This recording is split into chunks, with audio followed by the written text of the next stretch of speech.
দাজ্জালের কি জন্ম হবে নাকি দাজ্জালের জন্ম হয়ে গিয়েছে?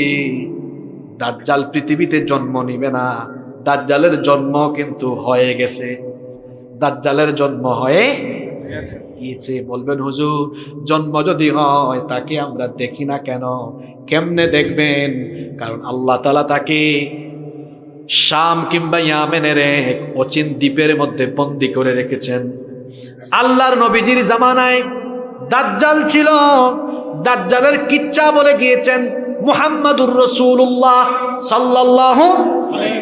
একেবারে নবীজি একেবারে যেই কিচ্ছাটা সাহাবীদেরকে বলেছেন সেই কিচ্ছাটা হুবহু আপনাদেরকে বলবো। শুনেন তাহলে দাজ্জাল কোথায় আছে বুঝে যাবেন কোন অবস্থায় আছে।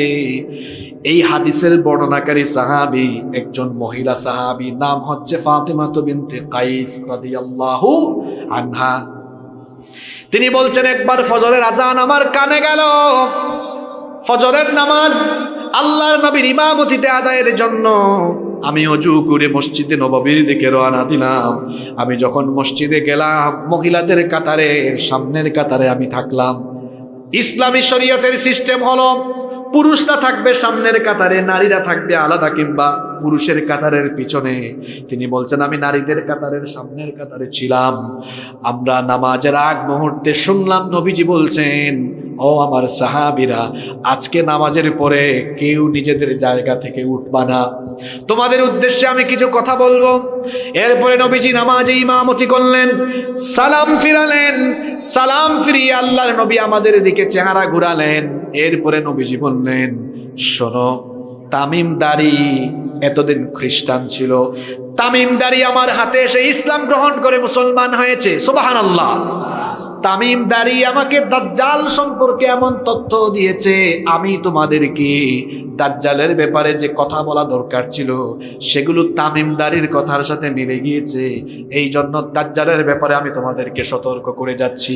নবীজি বললেন, তামিমদারি লাখাম এবং জুজাম গোত্রের 30 জনকে নিয়ে নৌ ভ্রমণে সাগরে বের হয়েছিল। তারা যখন সাগরের মধ্যে জাহাজে আরোহণ করলো, এখন তো জাহাজের মধ্যে ইঞ্জিন আছে, সেই জামানায় জাহাজের মধ্যে কোনো ইঞ্জিন ছিল না, জাহাজের মধ্যে পাল বেঁধে দেওয়া হতো। পাল বুঝেন তো আপনারা?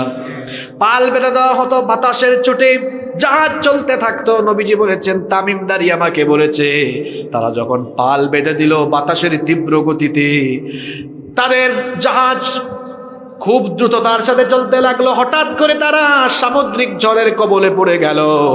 সামুদ্রিক ঝড়ের কবলে পড়ে যাওয়ার কারণে সাগরের উত্তাল তরঙ্গমালায় একটানা 1 মাস তারা সাগরের মধ্যে হারিয়ে গিয়েছিল। 1 মাস পরে তারা হঠাৎ একটা অপরিচিত অচিন দ্বীপে সূর্যাস্তের আগ মুহূর্তে তাদের জাহাজ গিয়ে অবতরণ করলো। তারা তখন সবাই মিলে ওই অচিন দ্বীপের মধ্যে নামলো। নামার পরে কিছুক্ষণ তারা হাঁটলো, শুনতেছেন তো? হাঁটতে হাঁটতে কিছু দূর গিয়ে তারা একটা অস্বাভাবিক প্রাণী দেখলো। এই প্রাণীর গায়ে এত বেশি লোম, অস্বাভাবিক লোম থাকার কারণে কোনটা তার শরীরের সামনের অংশ কোনটা পিছনের অংশ বোঝা যাচ্ছিল না। তারা জিজ্ঞেস করলো, তুমি কি? তোমাকে দেখতে এত ভয়ঙ্কর লাগে কেন? তখন সে বলল, আমার পরিচয় হচ্ছে আনাল জাসাসা। জাসাসা আরবি শব্দ, এটার অর্থ হলো গোয়েন্দা, গুপ্তচর। সে বলল, আমি হচ্ছি গোয়েন্দা, আমি হলাম গুপ্তচর। তারা তখন বললেন, অচিন এই দ্বীপে কোনো মানুষ নাই, কেউ নাই, কার গোয়েন্দাগিরি, কার গুপ্তচরগিরি তুমি এখানে করো? সে বলল, কিছুক্ষণ পরে টের পাবা, সামনে আগাও, আগাতে আগাতে দেখবা একটা ঘর দেখা যাবে, ওই ঘরের ভিতরে ঢুকবা। তারা এবার ওই ঘরের মধ্যে গিয়ে ঢুকলেন। ওই ঘরের মধ্যে গিয়ে দেখলেন অস্বাভাবিক কোকড়ানো চুল, প্রশস্ত ললাটের অধিকারী, অন্ধ কানা, বিরাট দানবাকৃতির এক লোক, তার হাত এবং পা শিকল দিয়ে বাঁধা। তারা গিয়ে বললেন, কি ব্যাপারে? তো অস্বাভাবিক আকৃতির এত ভয়ঙ্কর দানব, তোমার এই অবস্থা কেন? হাত পা বাঁধা কেন? তুমি কে? তোমার পরিচয় কি? সে তখন বলল, আমার পরিচয় দিব পরে, আগে বলো তোমরা কারা, তোমাদের পরিচয় দাও। তারা বললেন, আমরা আরবের লোক, নৌ ভ্রমণে বের হয়ে সামুদ্রিক ঝড়ের কবলে পড়ে গিয়েছিলাম। এই জন্য আমরা 1 মাস সাগরে হারিয়ে গিয়েছিলাম। এরপরে আমরা আজকে অচিন এই দ্বীপের মধ্যে অবতরণ করার পরে একজন আমাদেরকে বলল সে নাকি গোয়েন্দা, সে আমাদেরকে এখানে পাঠিয়েছে। সে তখন বলল, ঠিক আছে তোমরা যেহেতু আরবের লোক, ঠিক আছে আমার পরিচয় তোমাদেরকে আমি দিব, তার আগে আমাকে বলো, আমি তোমাদেরকে 3টা প্রশ্ন করব, এই 3টা প্রশ্নের উত্তর দাও, এরপরে আমার পরিচয় দিব। জোরে বলেন কয়টা? আজকের ওয়াজ শেষ হবে এই 3টা প্রশ্ন দিয়ে। সবার মনোযোগ আছে তো? এমন 3টা প্রশ্ন বর্তমান পৃথিবীর বাস্তবতার সাথে মিলবে ইনশাআল্লাহ। মনোযোগ আছে তো? ওই পিছনে কয়েকজন ঘুমায়, সামনের এরা স্লোগান দিয়ে ঘুম ভাঙায় দেন, কারণ এই সবক নিয়ে বাড়িতে যেতে হবে। লিল্লাহি তাকবীর। এবার আপনারা দেন ওনাদের উদ্দেশ্যে লিল্লাহি তাকবীর। দেখছেন পিছনের এরা তারা কত জোরে দিল, এবার সামনের এদের উদ্দেশ্যে আপনারাও দেন লিল্লাহি তাকবীর। এবার সবাই মিলে দেন লিল্লাহি তাকবীর। কয়টা প্রশ্ন? সে বলল আমার পরিচয় আমি বলবো, কিন্তু তার আগে আমাকে 3টা প্রশ্নের উত্তর দাও। তারা বললেন ঠিক আছে তুমি তোমার প্রশ্ন করো। সে তখন 1 নাম্বার প্রশ্ন করলো, আমাকে বাইসান সম্পর্কে খবর দাও। তারা বললেন বাইসান তো বিরাট একটা শহর, বাইসানের কোন খবর তুমি জানতে চাও? সে তখন বলল আমি বাইসানের খেজুর বাগান সম্পর্কে জানতে চাই। বাইসানের খেজুর বাগানে খেজুর গাছে কি এখনো ফল আসে নাকি? তারা বললেন হ্যাঁ, বাইসানের খেজুর বাগানের খেজুর গাছে এখনো ফল আসে। নাম্বার 2 নাম্বার প্রশ্ন করলো, আমাকে তাবারিয়া উপসাগরের খবর দাও। তারা বলল তাবারিয়া উপসাগরের কোন খবর জানতে চাও? সে বলল তাবারিয়া উপসাগরে পানি আছে নাকি পানিগুলো শুকায় গেছে? তখন তারা বললেন তাবারিয়া উপসাগরে এখনো পানি আছে। সে তখন বলল ঠিক আছে, সর্বশেষ প্রশ্ন হলো জুগারের ঝর্ণার খবর আমাকে দাও। জুগারকে চিনেন? আগে জুগার হচ্ছে লূত আলাইহিস সালামের মেয়ে। তিনি যেখানে ইন্তেকাল করেছেন সেখানে তার কবর হয়েছে, কবরের পাশে একটা ঝর্ণা, ওই ঝর্ণার নাম হয়ে গেছে তার মেয়ের নামে জুগারের ঝর্ণা। তারা বললেন জুগারের ঝর্ণার কোন খবর তুমি জানতে চাও? সে বলল জুগারের ঝর্ণা, ওই ঝর্ণায় কি পানি আছে নাকি পানি শুকিয়ে গিয়েছে? তারা বললেন হ্যাঁ পানি এখনো আছে, ওই পানি দিয়ে মানুষ এখনো চাষাবাদ করে। সে তখন বলল আমি আমার 3টা প্রশ্নের উত্তর পেয়ে গিয়েছি। তারা বললেন 3টা প্রশ্ন করেছো, 3টা প্রশ্নের উত্তর দিলাম, এবার তোমার পরিচয় বলো। সে তখন বলল আমার পরিচয় হলো আনা মাসিহুদ দাজ্জাল, আমি হচ্ছি দাজ্জাল। তারা তখন বললেন তো তুমি এই অচিন দ্বীপে কি করো? শোনেন, মহাসাগরের মধ্যে এমন এমন কিছু জায়গা আছে, এই যে আকাশের মধ্যে উড়োজাহাজ চলে, প্লেন চলে, বিমান চলে, বিমানেরও কিন্তু চলার জন্য একটা ম্যাপ আছে। ওই রুট ম্যাপ দেখে দেখে পাইলটরা বিমান চালায়। মহাসাগরের সকল জায়গার উপর দিয়ে প্লেনগুলো অতিক্রম করে না, কারণ মহাসাগরের এমন কিছু ভয়াবহ জায়গা আছে, ওই জায়গা দিয়ে বিমান অতিক্রম করলে বিমান নিখোঁজ হয়ে যায়। আবার সাগরের মধ্যে যে জাহাজ চলে, পৃথিবীর 90% ব্যবসা জাহাজের মাধ্যমে চলে। জাহাজ কিন্তু সব মহাসাগরের সকল জায়গা দিয়ে অতিক্রম করে না, কারণ মহাসাগরে এমন কিছু জায়গা আছে যেখানে জাহাজ গেলে জাহাজ একেবারে নিখোঁজ হয়ে যায়। জাহাজ চলার জন্য একটা রুট আছে। দাজ্জাল বলল আমাকে আল্লাহ এমন এক দ্বীপে বন্দী করে রেখেছেন, এখানে কেউ কখনো পৌঁছাতে পারবে না। হয়তো তোমরা এখানে পৌঁছেছো, এখানে কোনো হিকমত আছে। আসলে হিকমত আছে, হিকমত হলো এই ঘটনার মাধ্যমে দাজ্জাল সম্পর্কে আমাদেরকে তথ্য দেওয়া। সুবহানাল্লাহ। তখন তারা বললেন তো তুমি এখানে করো কি? তুমি কখন দুনিয়াতে আসবে? কখন তোমার আত্মপ্রকাশ ঘটবে? দাজ্জাল তখন বলল যে 3টা প্রশ্ন করেছি ওই 3টা প্রশ্নের উত্তরের মধ্যে আমি দাজ্জাল দুনিয়াতে আসার আলামত আছে। তারা বললেন বুঝলাম না, একটু বুঝায় বলো। 3টা প্রশ্ন ছিল, হয়তো কেউ কেউ মনে রাখছে না, অনেকে ভুলে গেছেন। শোনেন, প্রথম প্রশ্ন করেছিল বাইসানের খেজুর বাগানের খবর দাও। তারা বলেছিলেন বাইসান, কি বলেছি? গুগলের মধ্যে আপনারা সার্চ করবেন, যুবক ভাইরা আজকে বাড়িতে গিয়ে ইউটিউবে দেখবেন, গুগল ম্যাপে দেখবেন যে এই নামে পৃথিবীতে জায়গা আছে কিনা। বাস্তব হওয়া দরকার, ঠিক না? তারা বললেন বাইসানের খেজুর বাগানে খেজুর গাছ থেকে ফল আসে। দাজ্জাল বলল যেই দিন বাইসানের খেজুর বাগানে সকল খেজুর গাছ মরে যাবে, বাইসানের খেজুর বাগানে যখন বাইসানের মূল খেজুরের গাছ থাকবে না, তখন আমি দাজ্জাল দুনিয়ায় গিয়ে ফিতনা ছড়াবো। বাইসানের খেজুর বাগানে যখন খেজুর থাকবে, আজকে বাড়িতে গিয়ে গুগল শরীফ বুঝেন তো আপনারা, গুগলে সার্চ করবেন হোয়াট ইজ বাইসান, বাইসান কি এবং বাইসান কোথায় অবস্থিত, তারপরে বাইসানের খেজুর বাগানের খেজুর গাছগুলো কোন জায়গা থেকে আনা হয়েছে, সব পরে দেখবেন, ইউটিউবেও দেখবেন। বাইসানের খেজুর বাগানে বর্তমানে বাইসানের মূল খেজুর গাছ একটাও নাই। বাইসান ছিল ফিলিস্তিনের জায়গা, এটাকে ইহুদিরা দখল করে ফেলেছে। এখন বর্তমানে ইহুদিরা ওই জায়গাকে দখল করে ফেলেছে এবং ইহুদিরা বাইসানে মরক্কো থেকে কিছু খেজুর গাছ এনে লাগিয়েছে। তাহলে আমাকে উত্তর দেন, বাইসানের খেজুর বাগানের মূল খেজুর গাছ আছে? জোরে আছে? বাস্তববাদ শুনে যান, দাজ্জাল যে আপনার ঘরের দরজায় এসে কোরআন নাড়ছে, কিছুদিন পর নাড়ছে, তা আপনিই টের পাবেন।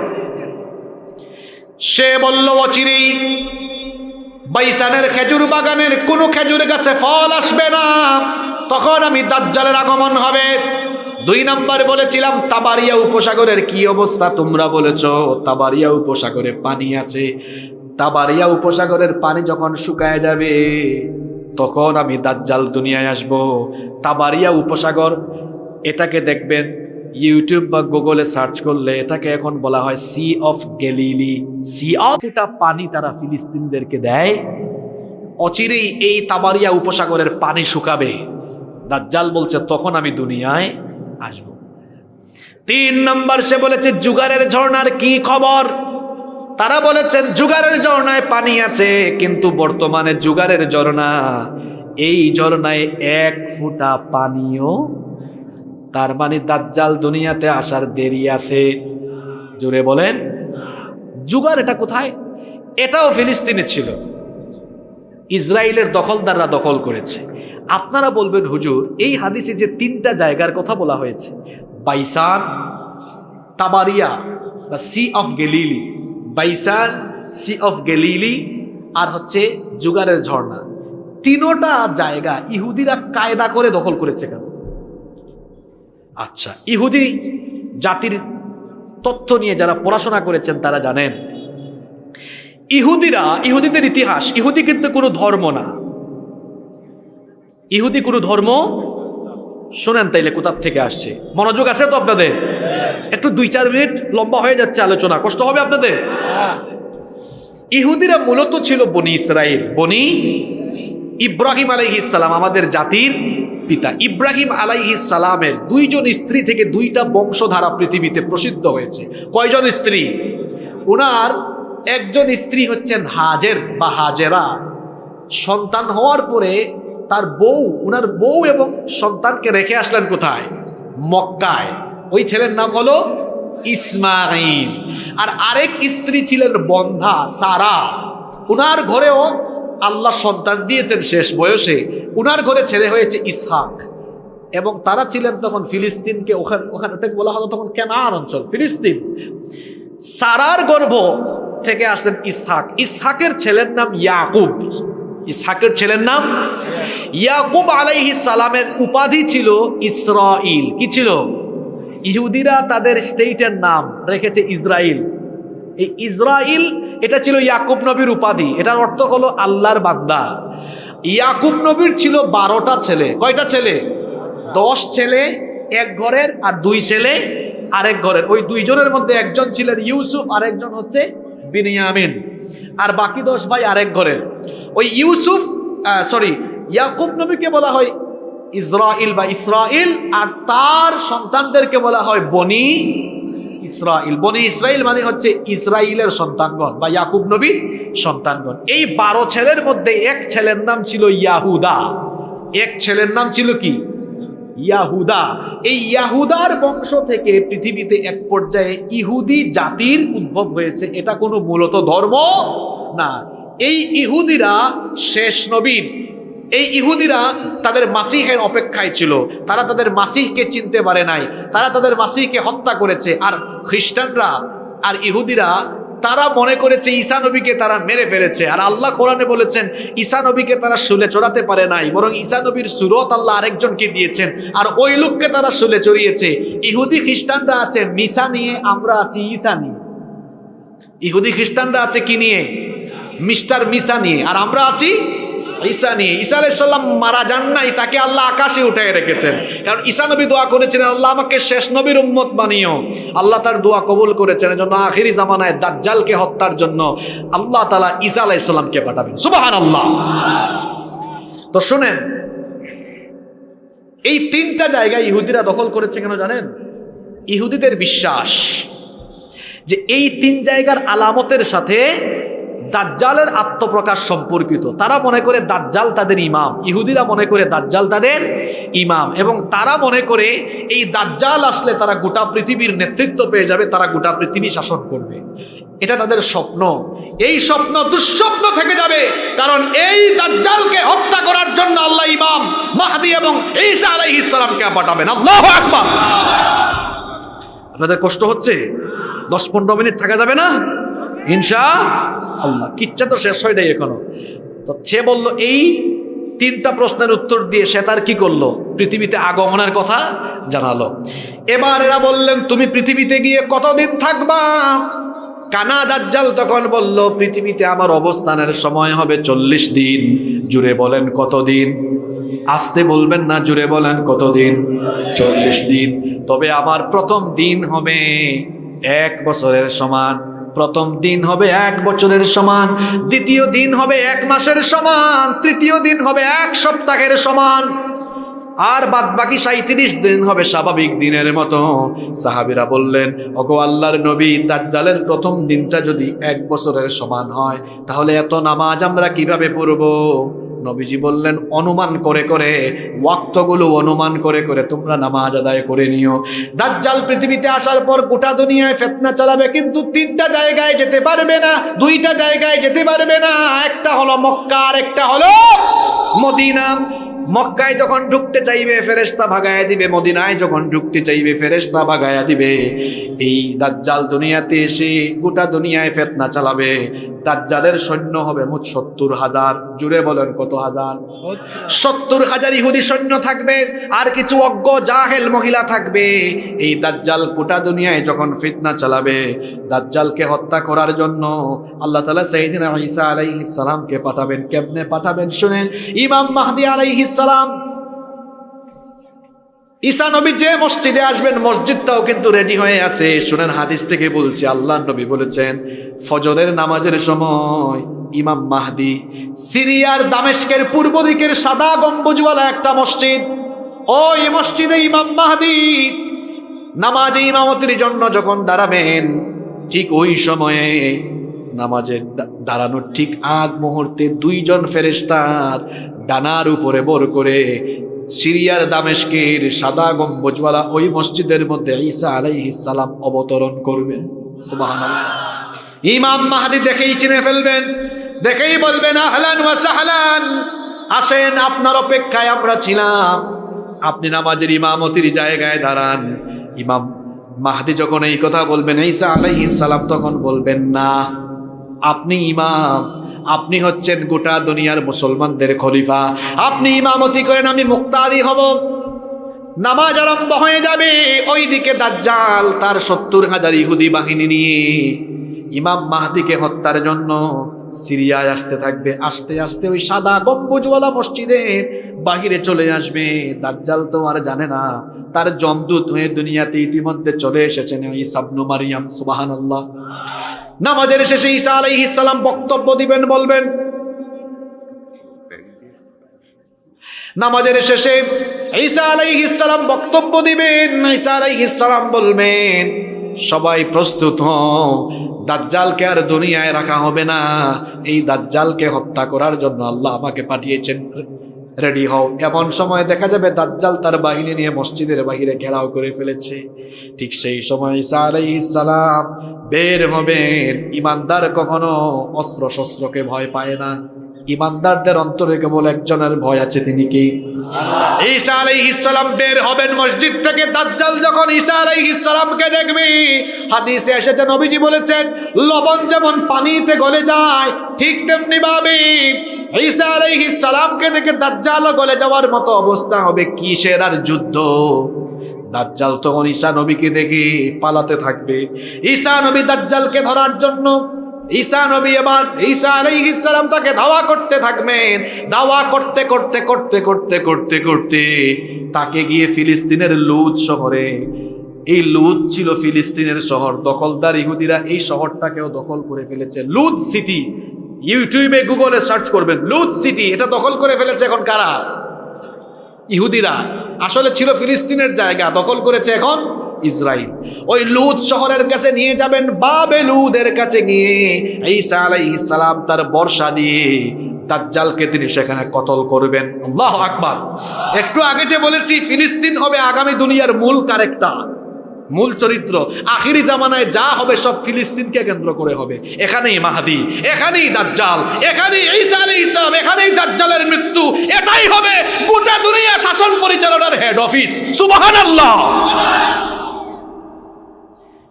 দাজ্জাল শেষ। দাজ্জালের 70,000 ইহুদি বাহিনীর অবস্থা কি হবে? ইমানদাররা তাদেরকে কচু কাটা আরম্ভ করবে। এই ইহুদি জাত জান বাঁচানোর জন্য দেয়ালের পিছনে আশ্রয় নিবে। আল্লাহর হাবিব বলেছেন, এই ইহুদিদেরকে হত্যা করার জন্য ওই দিন আল্লাহ দেয়ালের জবানও খুলে দিবেন। দেয়াল তখন ইমানদার মুজাহিদদেরকে বলবে, হে আল্লাহর জন্য, হে আল্লাহর দিনের মুজাহিদ, আমার আড়ালে এক ইহুদি আছে, তাকে ধরো এবং হত্যা করো। আল্লাহু আকবার। গাছের আড়ালে আশ্রয় নিবে, গাছের জবান আল্লাহ খুলে দিবেন। গাছ বলবে, আমার আড়ালে এক কাফির আছে, তাকে ধরে ধরে হত্যা করো। এইভাবে করে দাজ্জাল এবং তার বাহিনীকে শেষ করে দিয়ে গোটা দুনিয়ায় আবারও ইসলামের পতাকা বিজয়ী হবে। সম্মানিত ভাইয়েরা, কষ্ট হচ্ছে আপনাদের? আজকের মাহফিলে আসতে পেরে আপনারা সবাই খুশি না বেজার? কারা কারা খুশি একটু হাত তুলেন তো দেখি। মাশাআল্লাহ, মাশাআল্লাহ। একটু হাত ভালো করে তুলেন না, এবার একটু নাড়াচাড়া মারেন। অনেক কষ্ট করছেন আপনারা, দীর্ঘক্ষণ ওয়াজ শুনতেছেন। হয়েছে হয়েছে, ঠিক আছে, সোজা করেন, একদম সোজা করেন, সোজা করেন। আচ্ছা, দেখি আমার আজকের মাহফিলের সৈন্যবাহিনী কোথায়? আমাদের স্বেচ্ছাসেবক ভাইয়েরা চারিদিক থেকে ঘায়েল করে ফেলেন, ব্যাগ নিয়ে ঢুকেন। আর আপনারা কি করেন? হাতগুলা নামান, নামাইয়া পকেটে ঢুকান। মানুষের পকেটে ঢুকাইয়েন না, নিজের পকেটে ঢুকান। আর এই যে মসজিদের উদ্যোগে আজকের মাহফিল, মসজিদটার কাজ চলতেছে। নবীজি বলেছেন, মান বানা লিল্লাহি মাসজিদান বানাল্লাহু বাইতান ফিল জান্নাহ। যে আল্লাহর ঘর, এই যে আপনারা উঠে যাচ্ছেন কেন? আমার তো কথা এখনো কিছু বাকি আছে। আপনারা কি মোনাজাত করে যাবেন না? পাবনার মানুষ তো ভদ্র মানুষ। হ্যাঁ, আচ্ছা, গত বছর মাহফিলে ছিল, আপনারা বলেন তো এই বছর মাহফিলে নাই, কবরে চলে গেছে এমন কিছু মানুষ আমাদের এলাকায় আছে? তো আছে। তো আগামী বছর তো আপনি না থাকতে পারেন, এটা জীবনের শেষ মুনাজাত। হাজার হাজার মানুষ এখানে এসেছেন, কার কার কার মাধ্যমে, যে কার হাতের জন্য যে দোয়া কবুল হয়। আমি তো গুনাহগার, কিন্তু আমি তো মুসাফির, সফর অবস্থায় দোয়া কবুল হয় বলেছেন মুহাম্মদ সাল্লাল্লাহু। কে উঠবেন না? আমার কিছু কথা বাকি আছে, মোনাজাত হবে এরপরে, তারপর আমরা উঠবো ইনশাআল্লাহ। একটা স্লোগান দেন, লিল্লাহি তাকবীর, লিল্লাহি তাকবীর, লিল্লাহি তাকবীর। যে ফিলিস্তিনকে নিয়ে এখন এত ষড়যন্ত্র, যে ফিলিস্তিনিদের উপর এত নির্যাতন, এই ফিলিস্তিনের ভূমি হবে আগামী দুনিয়া শাসনের মূল কেন্দ্রবিন্দু। সুবহানাল্লাহ পড়েন। যে দাজ্জাল এত ফিতনা চালাবে, বাবারা ভাইয়েরা, এই দাজ্জালের ফিতনা থেকে সবাই বাঁচতে চান তো? তা কিছু আমল শিখে যাবেন না আজকে আসছেন যে? হ্যাঁ, দাজ্জালের ফিতনা থেকে বাঁচার জন্য আমরা আমল করব 3টা। জোরে বলেন কয়টা?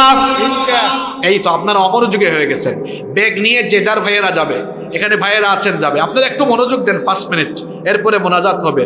বসেন, যারা দাঁড়িয়ে আছেন বসে যান, বিশৃঙ্খলা করবেন না। এই দাজ্জালের ফিতনা থেকে বাঁচার জন্য কয়টা আমল করব আমরা? দাজ্জালের ফিতনা থেকে বাঁচার জন্য 3টা আমল করবেন। নাম্বার 1, দাজ্জাল যেহেতু নিজেকে রব বলে দাবি করবে, এজন্য রবের পরিচয়গুলো ভালোভাবে জেনে নেবেন। রবের পরিচয় জানার জন্য তার অনেকগুলো গুণবাচক নাম আছে।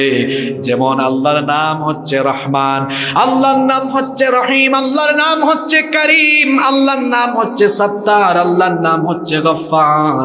এইরকম আল্লাহর 99টা নাম আছে। গুণবাচক নামগুলো জানবেন আর আল্লাহর দ্বীন সম্পর্কে জানবেন, তাহলে দাজ্জালের ফিতনায় ফেলতে পারবে। দাজ্জালের ফিতনা থেকে বাঁচার জন্য 2 নাম্বার আমল করবেন প্রত্যেক দিন। প্রত্যেক জুমার দিনে সূরা কাহাফ তিলাওয়াত করবেন। সূরা কাহাফের প্রথম 10 আয়াত এবং শেষ 10টা আয়াত মুখস্থ করবেন। আল্লাহর নবী বলেছেন, জুমার দিনে যারা সূরা কাহাফ তিলাওয়াত করবে, আল্লাহ তাআলা তাদেরকে দাজ্জালের ফিতনা থেকে বাঁচায়া দিবেন।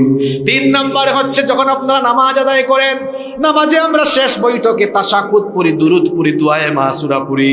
আল্লাহর নবী বলেছেন, দুআয়ে মাসুরার পরে 4টা বিষয় থেকে আল্লাহর কাছে আশ্রয় চাও। জুড়ে বলেন কয়টা?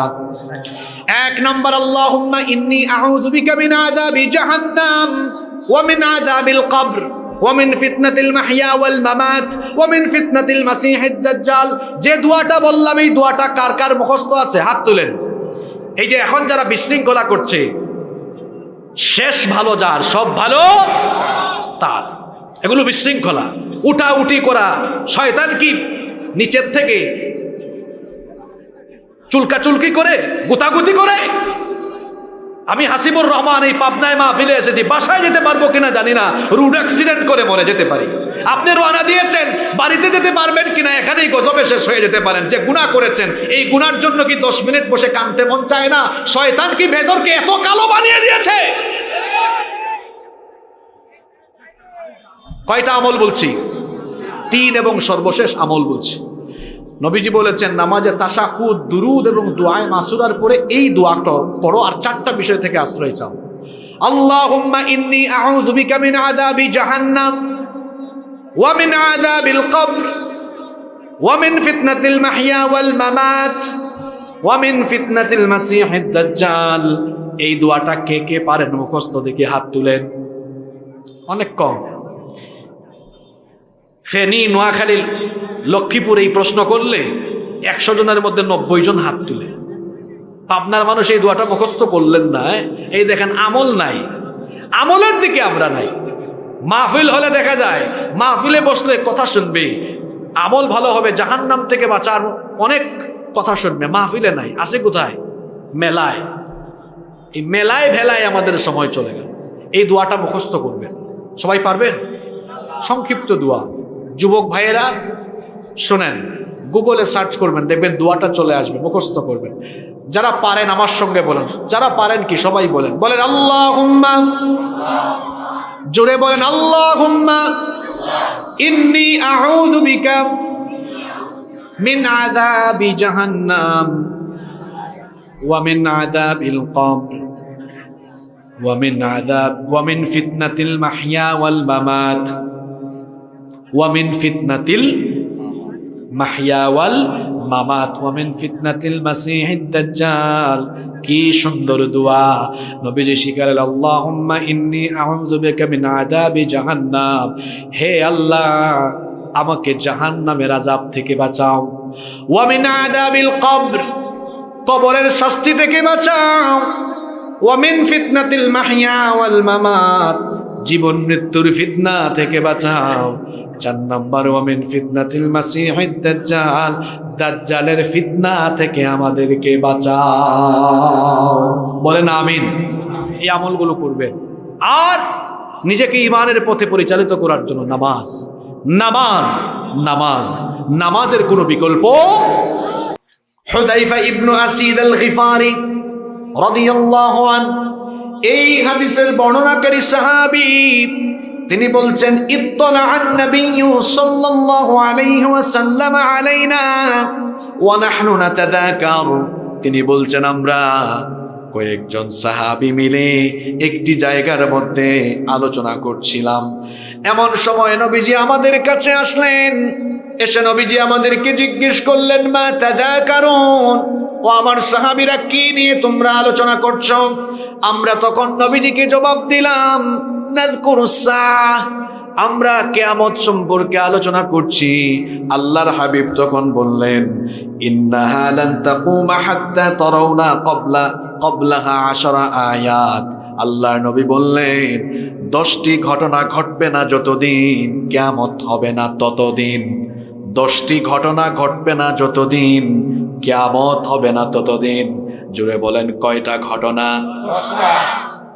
পাবনার মানুষ আসতে বলবেন না, জুড়ে বলেন কয়টা ঘটনা? 10টা। 10টা ঘটনা ঘটবে না যতদিন কিয়ামত হবে না ততদিন। কোন 10টা ঘটনা শোনেন? আল্লাহর নবী বললেন 1 নাম্বার হচ্ছে দুখান। কিয়ামতের আগে গোটা দুনিয়া ধোঁয়াশাচ্ছন্ন হয়ে যাবে, ধূম্রজাল হয়ে যাবে। ধোঁয়াকে আপনারা আপনাদের এলাকায় আঞ্চলিক ভাষায় কি বলেন? ধোঁয়া। নাম্বার 2 নাম্বার মাসিহুদ দাজ্জাল, দাজ্জালের আগমন হওয়া।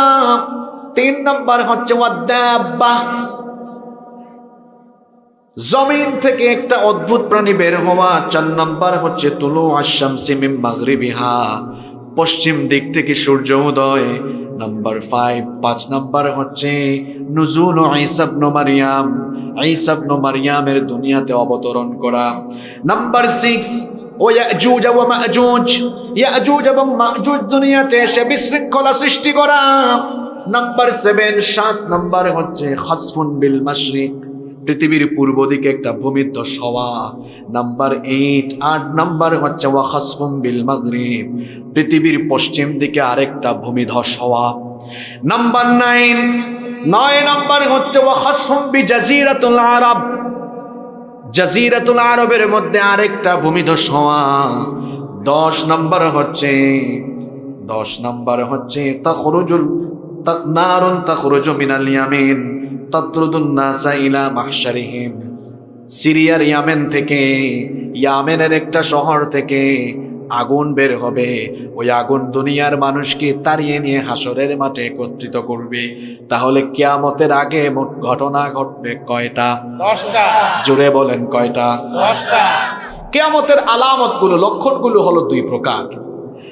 কিছু আলামতকে বলা হয় আলামাতুস সুগরা, আর কিছু আলামতকে বলা হয় আলামাতুল কুবরা। আরবি বললাম, অর্থাৎ কিছু আলামত ছোট, কিছু আলামত বড়। কিয়ামতের ছোট ছোট আলামত প্রায় 131টা আছে। হাদিস গবেষকগণ এই হাদিসগুলো গবেষণা করে দেখেছেন, কিয়ামতের আগে ছোট ছোট যে আলামতগুলো পৃথিবীতে প্রকাশ পাওয়ার কথা, যে ফিতনাগুলো ঘটার কথা, সব ঘটে গিয়েছে। কোনোটা কয়েকবার রিপিট হয়ে গিয়েছে। আর কিয়ামতের যে বড় বড় 10টা আলামত, এই 10টা আলামত কিভাবে প্রকাশ পাবে জানেন? শোনেন, আল্লাহর হাবিব বলেছেন কিয়ামতের এই বড় 10টা আলামত হলো মালার দানার মতো। মালা বুঝেন আপনারা? আপনারা পাবনায় কি এটাকে মালা বলেন? আচ্ছা, মিল আছে তো আপনাদের সাথে আমাদের অনেক কিছু। সুতার মালায় দানা ঢুকানো হয়, দানা বা পুঁতি না, মাশাআল্লাহ, একটু সহযোগিতা করবেন আমাকে। পুঁতি। তো এই সুতার মালাটা যদি ছিঁড়ে যায় তাহলে পুঁতিগুলো কি থাকবে না একটা একটা করে সব বের হয়ে যাবে? একটা একটা করে সব বের হয়ে যাবে। নবীজি বলেছেন সুতার মালা ছিঁড়ে গেলে যেমন পুঁতি একটার পর একটা পড়ে যায়, কিয়ামতের বড় 10টা ঘটনা একটা ঘটলে বাকিগুলো একটার পর একটা প্রকাশিত হয়ে যাবে। আল্লাহু আকবার। এই বড় আলামতগুলোর প্রথমটাই হলো দুনিয়াতে ইমাম মাহদির আগমন হওয়া। আপনারা কি ইমাম মাহদি আলাইহিস সালামের নাম শুনেছেন? আপনারা ভাবতে পারেন, হুজুর আজকে আমাদের মাহফিলে আপনি কোন বিষয়ে ওয়াজ আরম্ভ করলেন? একটু পরে বুঝবেন। পৃথিবীর বর্তমান বাস্তবতাকে সামনে রেখে আমার বাবাজান, যুবক ভাইদের কি করা দরকার এই মুহূর্তে, কেমন প্রস্তুতি নেওয়া দরকার, কিভাবে আমাদের দিনের পথে চলা দরকার, সেগুলো আমরা আজকের আলোচনা থেকে জানবার চেষ্টা করব ইনশাআল্লাহ। ইমাম মাহদি আলাইহিস সালাম পৃথিবীতে আসবেন, আপনাদের কি মনে কারো ডাউট আছে নাকি? কোনো সন্দেহ আছে? মাহদি হচ্ছেন কিয়ামতের আগে সকল কাফির, মুশরিক, বেঈমান, মুনাফিক, স্বৈরাচার এবং জালিমের জমদূত হয়ে দুনিয়ায় আগমন করে সকল জালিম শক্তিকে পৃথিবীর মাটির নিচে গেড়ে দিয়ে ইসলামের পতাকা তিনি উড়িয়ে দিবেন। নাম হচ্ছে ইমামুল, জোরে, ইমামুল। পৃথিবীতে এই পর্যন্ত অনেকেই নিজেকে ইমাম মাহদি বলে দাবি করে ফেলেছে। এখন প্রশ্ন হচ্ছে আসল মাহদি চিনব কিভাবে? আসল মাহদির পরিচয় কি? তার বৈশিষ্ট্য কেমন হবে? আপনারা কি জানতে চান? বলেন। বড় হুজুর এগুলো বলে গিয়েছেন আগে, আমি তো ছোট হুজুর। বড় হুজুর হলেন মুহাম্মাদুর রাসূলুল্লাহ সাল্লাল্লাহু আলাইহি ওয়াসাল্লাম। যুবক ভাইয়েরা, আজকে যুবকরাই হচ্ছে আমার সম্বোধনের মূল জায়গা। তাই বলে বাবারা রাগ করবেন না, আপনাদের উদ্দেশ্য আমার কথা অনেক। যুব সমাজের উদ্দেশ্যে কথা বলার আজকে আরো অনেক বেশি দরকার, কারণ এই যুবকরা হচ্ছে ইসলামের সম্পদ। এই যুবকদের চরিত্র যদি নষ্ট হয়ে যায় তাহলে আমাদের মুসলিম উম্মাহ ক্ষতিগ্রস্ত হয়ে যাবে, আমাদের সমাজ ভেঙে যাবে। নৈতিক অবক্ষয় যখন দেখা দিবে তখন সমাজ রাষ্ট্রের কুপ্রভাব তার উপরে গিয়ে পড়ে যাবে। এজন্য যুবক ভাইদেরকে সচেতনভাবে শোনার জন্য আমি অনুরোধ করছি। আমরা সবাই মনোযোগী থাকতে পারবো তো? ইমাম মাহদী আলাইহিস সালামকে আমরা 10টি বৈশিষ্ট্যের মাধ্যমে চিনতে পারবো। আসল মাহদী হবেন যিনি, 10টি বৈশিষ্ট্যের অধিকারী হবেন তিনি। পাবনার মানুষ জুড়ে বলেন ইমাম মাহদী, তাকে আমরা চিনতে পারবো কয়টি বৈশিষ্ট্যের মাধ্যমে? আস্তে বলবেন না, জুড়ে বলেন কয়টি? নাম্বার 1, মুস্তাদরাক হাকিমের ভেতরে হাদিস বর্ণিত হয়েছে। আবু সাঈদ আল খুদরি রাদিয়াল্লাহু আনহু হাদিসের বর্ণনাকারী সাহাবী, তিনি বলেছেন, নবীজি বলেছেন, ইয়াখরুজু ফি আখিরি উম্মতি আল মাহদি। কোন যুগে মাহদি আসবেন শোনো, আল্লাহর নবী বলেছেন আমার উম্মতের আখেরি জামানায়, কিয়ামতের আগে আখেরি জামানায় ইমাম মাহদির আগমন ঘটবে। তাহলে ইমাম মাহদি আসবেন কিয়ামতের আগে, আখেরি জামানায়, শেষ জামানায়। বলেন তো আমরা কি এখন শেষ জামানায় আছি নাকি প্রথম জামানায় আছি? শেষ জামানায় ইমাম মাহদি আসবেন। নাম্বার 2 নাম্বার হচ্ছে ইমাম মাহদি কোন বংশের, কোন বংশ থেকে আসবেন শুনেন। আমাদের বাংলাদেশের কারো বংশ থেকে আসবেন নাকি? কোন বংশ থেকে তিনি আসবেন শুনেন। ইমাম আহমদ বিন হাম্বল তার মুসনাদের ভেতরে এবং আবু দাউদ শরীফে ওই হাদিস বর্ণিত হয়েছে। আল্লাহর হাবিব বলেছেন, আল মাহদিয়্যু ইতরাতি মিন ওয়ালাদি ফাতিমা। আল্লাহর নবী বলেছেন, আমার কলিজার টুকরা মেয়ে ফাতেমা, তার গর্ভ থেকে, আমার কলিজার টুকরা মেয়ে ফাতেমা রাদিয়াল্লাহু আনহার সন্তানদের বংশধারা থেকে ইমাম মাহদির আগমন ঘটবে। তাহলে ইমাম মাহদি হবেন নবীজির বংশের। সবাই জুড়ে বলেন কোন বংশের? নবীজির কলিজার টুকরা মেয়ে ফাতিমাতুজ জাহরা রাদিয়াল্লাহু আনহার সন্তানদের বংশধারা থেকে তার আগমন ঘটবে। নাম্বার 3 নম্বর হলো ইমাম মাহদির নাম কি হবে, বাবার নাম কি হবে শোনেন। আল্লাহর হাবিব বলেছেন, লা ইয়াযহাবুদ দুনিয়া হাত্তা ইয়াবআসাল্লাহু রাজুলাম মিন আহলি বাইতি। আল্লাহর নবী বলেছেন, ততদিন পর্যন্ত দুনিয়া ধ্বংস হবে না, ততদিন পর্যন্ত দুনিয়ার ক্ষয় হবে না, লয় হবে না, যতদিন না আমার বংশ থেকে একজন এসে তামাম দুনিয়ার বুকে খিলাফত প্রতিষ্ঠা না করেন। তার পরিচয় কি হবে, নাম এবং বাবার নাম কি হবে? আল্লাহর হাবিব বলেছেন, ইউআতি ইসমুহু ইসমি ওয়াসমা আবিহি ইসমা আবি। তার নাম হবে আমার নামে, তার বাবার নাম হবে আমার বাবার নামে। আমার নাম হচ্ছে মুহাম্মদ, আমার নাম হচ্ছে আহমদ। মাহদি হয়ে যিনি আসবেন তার নামও হবে মুহাম্মদ, তার নামও হবে আহমদ। সবাই বলেন তো দেখি নবীজির বাবার নাম কি? আস্তে বলবেন না, জোরে বলেন, নবীজির বাবার নাম কি? আল্লাহর নবী বলেছেন, ওয়াসমা আবি হিসমা আবি। মাহদি হবেন তিনি, আমার বাবার নামও আব্দুল্লাহ, তার বাবার নামও হবে আব্দুল্লাহ। অর্থাৎ কিয়ামতের আগে ইমাম মাহদি হয়ে যিনি আসবেন তার নাম হচ্ছে মুহাম্মদ বিন আব্দুল্লাহ। সুবহানাল্লাহ পড়বেন না? মাহদি হচ্ছে তার নাম, তার লকব, তার উপাধি। মাহদি আরবি শব্দ, যার অর্থ হচ্ছে সুপথ প্রাপ্ত, হেদায়াত প্রাপ্ত। তিনি মানুষকে হিদায়াতের পথে পরিচালিত করবেন। সুবহানাল্লাহ। সুবহানাল্লাহ। কয়টা বললাম? 3টা। কয়টা? আপনার কি মনে রাখতে পারছেন না? পাবনার মানুষ তো রাষ্ট্রপতি হয়ে গিয়েছেন, ডেপুটি স্পিকার হয়ে গিয়েছেন, হ্যাঁ, গোটা বাংলাদেশ আপনাদের নিয়ন্ত্রণে এখন। কিন্তু আপনারা যদি মনে রাখতে না পারেন, এটা তো শরমের ব্যাপার, লজ্জার ব্যাপার। 1 নাম্বার বলেছি তিনি আসবেন আখিরি জামানায়। 2 নাম্বার বলেছি তিনি হবেন নবীর বংশের। 3 নাম্বার তার নাম হবে নবীর নামে, বাবার নাম হবে নবীজির বাবার নামে। 4 নাম্বার হলো ইমাম মাহদির দৈহিক বৈশিষ্ট্য কেমন হবে শুনেন। আল্লাহর নবী বলেছেন, আল মাহদিয়্যু মিন্নি আজলাল জাবহা আকনাল আনফ। আল্লাহর নবী বলেছেন, ইমাম মাহদি তার এই ললাট, তার কপাল হবে প্রশস্ত, কপাল হবে সুন্দর, কপাল হবে উজ্জ্বল, নাক হবে উঁচু। নাম্বার 5 নাম্বার, ইমাম মাহদি দুনিয়াতে কখন আসবেন? আল্লাহর নবী বলেছেন, হিনা ইউমলাউল আরদু জাওরা ওয়া যুলমা। গোটা দুনিয়াতে যখন জুলুম আর অত্যাচারে ভরে যাবে, গোটা দুনিয়ায় যখন অত্যাচার ও বিচার, নির্যাতন, নিপীড়ন, যখন গোটা দুনিয়াতে নির্যাতন নিপীড়নে গোটা দুনিয়াটা ভরপুর হয়ে যাবে, ন্যায় বিচার থাকবে না, ইনসাফ থাকবে না, সত্য কথা বলার মানুষও থাকবে না, সত্যের পক্ষে দাঁড়িয়ে টিকে থাকা যাবে না। সত্যপন্থী মানুষেরা যখন জেলখানায় থাকবে, হারামখোরেরা যখন জেলখানার বাহিরে থাকবে, চতুর্দিকে যখন মুসলমানদের উপরে নির্যাতন নিপীড়ন নেমে আসবে, ওই জামানায় ইমাম মাহদিকে যিনি পাঠাবেন, সবাই বলেন তিনি কি? আজকের দুনিয়ায় তো কোনো অত্যাচার ও বিচার নাই। আজকের দুনিয়ায় তো সত্যপন্থীরা খুব আরামে আছে। আজকের দুনিয়ার অবস্থা হলো চোর ডাকাত সন্ত্রাস চাঁদাবাজ বুক ফুলিয়ে জেলখানার বাহিরে হাঁটে, আর কোরআনের দায়রা জেলখানার মধ্যে জীবন যাপন করে।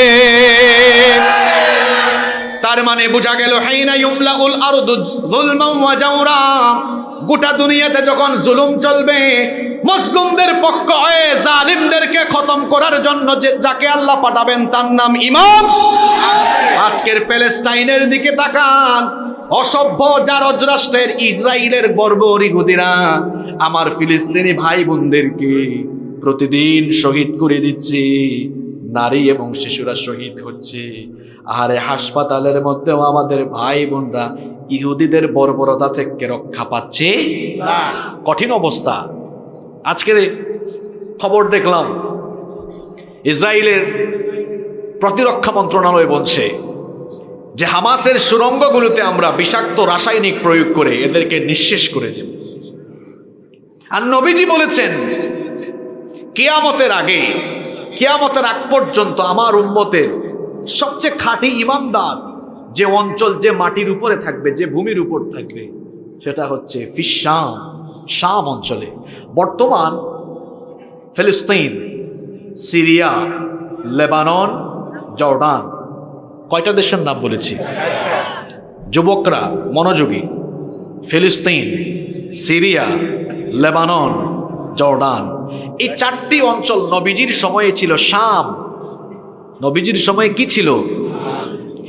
এই 4 অঞ্চলের সম্পর্কে আল্লাহর হাবিব স্পেশাল দোয়া করেছেন। আল্লাহর নবী বলেছেন, আল্লাহুম্মা বারিক লানা ফি শামিনা ওয়া ফি ইয়ামানিনা। হে আল্লাহ, আপনি আমাদের শাম এবং ইয়ামেনে বরকত দাও। উপস্থিত সাহাবীরা বললেন, ওয়া ফি নাজদিনা ইয়া রাসূলুল্লাহ। সবাই পড়েন সাল্লাল্লাহু আলাইহি ওয়াসাল্লাম। ওগো আল্লাহর রাসূল, আপনি আমাদের নজদের জন্য দোয়া করেন। নবীজি আবারও বললেন, আল্লাহুম্মা বারিক লানা ফি শামিনা ওয়া ফি ইয়ামানিনা। হে আল্লাহ, আপনি আমাদের শাম এবং ইয়ামেনে বরকত দেন। সাহাবীরা বললেন, ওয়া ফি নাজদিনা, আমাদের নজদের জন্য আপনি দোয়া করেন। নবীজি আবারও বললেন, আল্লাহুম্মা বারিক লানা ফি শামিনা ওয়া ফি ইয়ামানিনা। হে আল্লাহ, আপনি আমাদের শাম এবং ইয়ামেনের মধ্যে বরকত দেন। নবীজি বরকতের দোয়া করলেন কয়বার? জোরে বলেন কয়বার? সাহাবারা বললেন, ওগো আল্লাহর হাবিব, কেন আপনি আমাদের নজদের জন্য দোয়া করছেন না? নবীজি বললেন, হুনাকা জালাজিল ওয়াল ফিতানু ফি আখিরিজ জামান। হুনাকা জালাজিল ওয়াল ফিতানু ওয়া ফিহি কারনুশ শাইতান।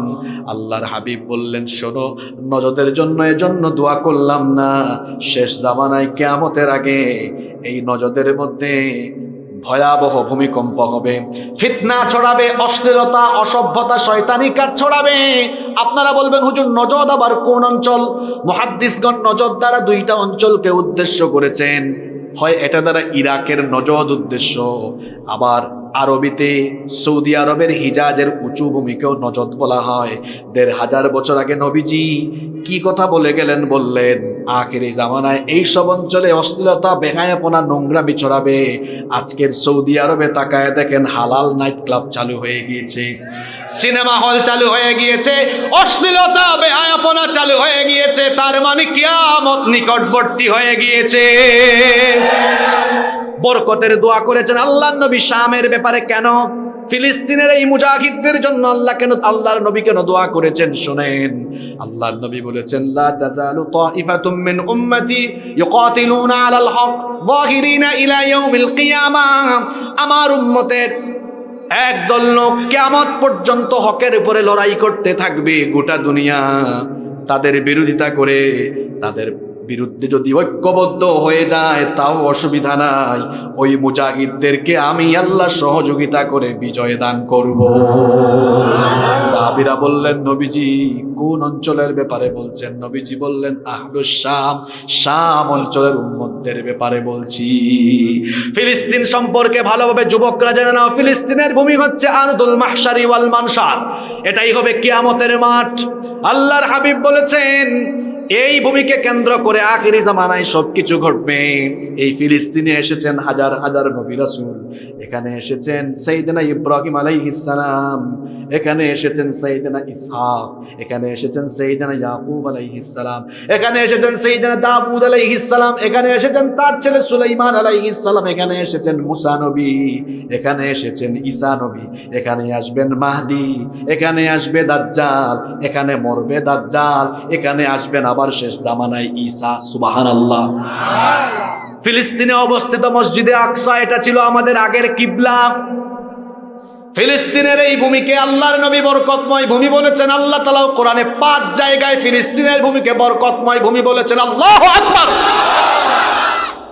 তারা বলছে শেষ করে দিবে, আর আল্লাহর হাবিব বলেছেন কিয়ামত পর্যন্ত এরা হকের উপরে টিকে থাকবে আর এদেরকে আল্লাহ বিজয় দিবেন। সুবহানাল্লাহ। ফিলিস্তিনিদের ঈমান আর আমাদের ঈমান একরকম নয়। আল্লাহর নবী বলেছেন আখিরি জামানায় যখন তামাম দুনিয়ায় ফিতনা ছড়িয়ে যাবে, ঈমান দেখতে চাইলে ফিলিস্তিনের দিকে তাকাবে। সুবহানাল্লাহ কইতে মন চায় না? আজকে আমি ফেসবুকে দেখেছি ফিলিস্তিনের এক বাবা তার মেয়েকে শেখাচ্ছে যে মা, যখন তুমি বোমার আওয়াজ শুনবা তখন তুমি উল্লাস করবা। যেমন আমরা অনেক সময় আনন্দিত হলে হেই হুই অনেক উল্লাস করি না? উল্লাস করি। তো ফিলিস্তিনের এক বাবা তার মেয়েকে বলছে যে মা, তুমি যখন কোনো বোমা হামলা, বোমার আওয়াজ শুনবা উল্লাস করবা। ছোটবেলা থেকে শিক্ষা দিচ্ছে। ওই সময়ে বোমা পড়ছে চতুর্দিকে, তো বাপ বলছে লিল্লাহি তাকবীর, মেয়ে বলছে আল্লাহু আকবার, মানে তারা খুব খুশি। আমি দেখলাম আর চোখের পানি ছাড়লাম, কি জাতের ঈমান! এই বোমা তো তার ঘরের উপরেও পড়তে পারে, খুশি কেন? আল্লাহু আকবার বলছে কেন? কারণ তারা জানে এই মৃত্যু সাধারণ মৃত্যু নয়। কাফিরদের হাতে ইসলামের পক্ষে মরা মানেই হচ্ছে শাহাদাতের সুধা পান করা। আল্লাহু আকবার। তাদের ঈমান আর আমাদের ঈমান একরকম নয়। আমাদের ঈমান পয়সার কাছে বিক্রি হয়ে যায়, আমাদের ঈমান নেতা নেত্রীদের কাছে বিক্রি হয়ে যায়, আর ফিলিস্তিনিদের ঈমান বুলেটে, বোমায়, মিসাইলের কাছে বিক্রি হয় না। তারা ঈমানের জন্য জীবন দিতে জানে, আপোষ করতে জানে না।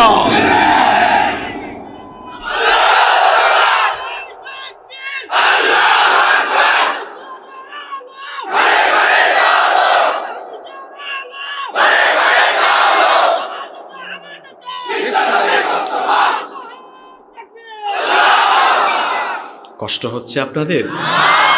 আমরা কার পরিচয় জানি বলছিলাম? ইমাম মাহদি আলাইহিস সালামের 10টা বৈশিষ্ট্য বলছিলাম, তার মধ্যে 5 নাম্বার বলছিলাম হাইনা ইউমলাউল আরদু যুলমান ওয়া জামরান, যখন গোটা দুনিয়া জুলুম অত্যাচারে ভরে যাবে তখন ইমাম মাহদী আলাইহিস সালাম আসবেন। আজকের ফিলিস্তিনিরা নির্যাতিত, আগামীর বিশ্বকে শাসন করবে এই ফিলিস্তিনিরা। এই যুবকরা শোনেন, আমার বাবাজানরা শোনেন, কি বললাম? আগামীর বিশ্ব শাসন করবে, জোরে বলেন। এটা আবেগী কথা নয়, ওয়াজের মাঠ গরম করা কথা নয় তো এটা। তাহলে বলবেন হুজুর কথার বাস্তবতা কোথায়? বাস্তবতা হলো ইমাম মাহদী সৌদি আরবে আসবেন না। ইমাম মাহদী তিনি আসবেন পূর্ব দিক থেকে, মক্কায় তার প্রকাশ পাবে, এটা একটু পরে বলবো। কিন্তু তিনি যখন গোটা দুনিয়ায় খেলাফত প্রতিষ্ঠা করবেন, খেলাফতের হেডকোয়ার্টার হবে সৌদি আরবে নয়, বাংলাদেশে নয়। কোথায় কোথায় কোথায়? আমাদের বাংলাদেশে যে যখন সরকারে আসেন, সরকার প্রধানের অফিস কোথায়? আপনাদের পাবনায় রাষ্ট্রপতি পাইয়া আপনারা কি অফিস আদালত সব পাবনায় নিয়ে আসছেন নাকি? মহামান্য রাষ্ট্রপতির অফিসও কোথায়? তিনি বঙ্গভবনে থাকেন। কোথায়? ঢাকায়। তো ইমাম মাহদী আলাইহিস সালাম তামাম দুনিয়া শাসন করবেন আল্লাহর দ্বীন মতো, কোরআন মতো। আর খেলাফতের হেডকোয়ার্টার কোথায়? এজন্য বলেছি অসভ্য মার্কিনীরা, পশ্চিমারা, আমেরিকানরা বলছে আমরা গাজ্জাকে, ফিলিস্তিনকে শেষ করে দিব। আর আমরা বলছি আমেরিকা বলতে, পশ্চিমের দেশ বলতে পৃথিবীর মানচিত্রে আগামীতে কোনো দেশ থাকবে না। এটা ওয়াজের মাঠ গরম করা বক্তব্য নয়। একটু আগে একটা হাদিস বলে এসেছি না, কিয়ামতের আগে কয়টা ঘটনা ঘটবে? দেখি তো, বিলের মাছ, চলন বিলের মাছ, আত্রাই নদীর মাছ খেয়ে খেয়ে কাদের ব্রেইন কতটা শার্প হলো। আমি বলেছিলাম 3টা ভূমিকম্প ঘটবে পৃথিবীর 3 দিকে। কার মনে আছে? একটা ঘটবে কোথায়? মাশাআল্লাহ, পূর্বে। আরেকটা, এবার পৃথিবীর ম্যাপ হাতে নেন তো, পশ্চিমে কোন দেশ? আমেরিকা। আর তার আরো কয়েকটা গুলাম দেশ আছে, ফ্রান্স সহ, কানাডা সহ আরো কয়েকটা আছে না? আচ্ছা, আমার মতো হুজুর না হয় কথা ভুল বলতে পারি, মুহাম্মদ সাল্লাল্লাহু আলাইহি ওয়াসাল্লামের কথা কি মিথ্যা? জোরে বলেন। তিনি কি বলেছেন 1500 বছর আগে?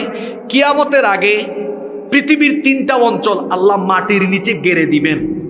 একটা হবে খাসফুন বিল মাশরিক, পূর্ব দিকে, ওয়া খাসফুন বিল মাগরিব, আরেকটা হবে পৃথিবীর পশ্চিম দিকে, আরেকটা হবে ওয়া খাসফুন বিল জাজিরাতুল আরব, আরেকটা হবে জাজিরাতুল আরবে। এর মধ্যে একটার কথা বলেছেন পশ্চিমের দেশ, যে আমেরিকানরা গোটা পৃথিবীতে মরলগিরি করে অসভ্য ইসরায়েলিদেরকে দিয়ে মধ্যপ্রাচ্যের মুসলমানদেরকে বেকায়দায় ফেলার জন্য এবং মধ্যপ্রাচ্যে তাদের প্রভাব ধরে রাখার জন্য শুধু মধ্যপ্রাচ্য নয়, সারা পৃথিবীতে ভেজাল লাগায় রেখেছে এই আমেরিকানরা। তারা ভাবছে আগামীর পৃথিবী তারা নেতৃত্ব দিবে। না, আমরা আল্লাহর হাবিবের এই হাদিস গবেষণা করে দেখেছি, এই আমেরিকানদের মুরলগিরি থাকবে না। অচিরেই পৃথিবীর মানচিত্র থেকে আমেরিকা এবং তাদের গোলাম দেশগুলো মাটির তলায় একেবারে নিঃশেষ হয়ে যাবে বলেছেন বড় হুজুর মুহাম্মদ সাল্লাল্লাহু। আপনাদের কি বিশ্বাস হয় নাকি হয় না? ইমাম মাহদী আলাইহিস সালামের 5টা পরিচয় বললাম। নাম্বার 6 নম্বর হলো ইমাম মাহদী যখন আসবেন দুনিয়ায়, তখন দুনিয়ার অবস্থা কি হবে? আল্লাহর হাবিব বলেছেন ইয়ামলাউল আরদা কিসতাম ওয়া আদলান কামা মুলিআত যুলমান ওয়া জাওরা। তিনি আসার আগে পৃথিবী যেমন জুলুম অত্যাচারে ভরপুর ছিল, তিনি আসার পরে জুলুম অত্যাচার নিপীড়নকে দূর করে দিয়ে গোটা দুনিয়াকে ন্যায় আর ইনসাফে ভরে দিবেন। আরো আসতে বলেন সুবহানাল্লাহ। তিনি যখন দুনিয়ায় আসবেন, দুনিয়াতে কেমন রহমত নেমে আসবে শুনেন। আল্লাহর হাবিব বলেছেন ইয়াসকিহিল্লাহুল গায়থ, আসমান থেকে তখন রহমতের বারিধারা নাজিল হবে। তখন অবস্থা এমন হবে তুখরিজুল আরদা নাবাতাহা, তখন জমিন থেকে ফসলের সমারোহ ভরে যাবে।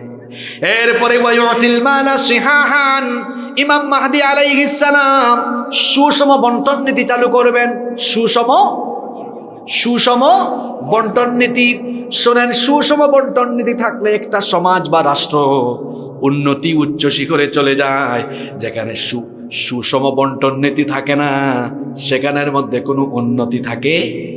আমার দেশ কত নেয়ামতের দেশ। আমার বাড়ি সিলেটে। সিলেটে গিয়েছেন কেউ? কে কে গেছেন? মাশাআল্লাহ মাশাআল্লাহ, আপনারা অনেকে গিয়েছেন।